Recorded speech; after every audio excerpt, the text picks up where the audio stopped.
This is Fabulae 29.8. I'm going to quickly go through and translate this. Then we're going to talk about why this is subjunctive.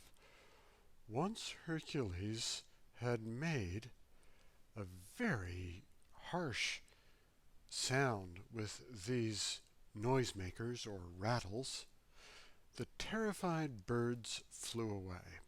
All right, so the clause we're really interested in is right here. This is cum. I said once. Yeah, okay, that's possible. Could be. Although, and remember we had this little tree of possible definitions before. When is another one. And even since. And you just have to pick one of these, or you can go through, try them all out, and see what sounds best. But it describes the circumstances of the sentence. And here's your subject, and here's fecit. There's your subjunctive. And you can see this is, it looks like the perfect active infinitive. And yeah, that's in there, and then the T ending. This is the pluperfect active subjunctive. All right. And that makes this, let's see, try to emphasize this,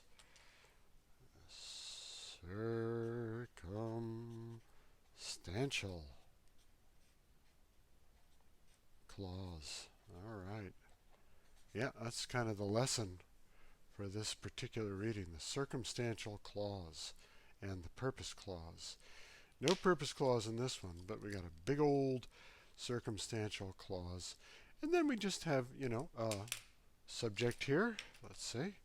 There's a subject, big S, and the verb there, big V. That's your main verb.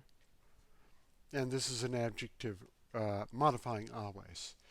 And notice that we've got different endings here. The adjective modifies its noun in case, number, and gender.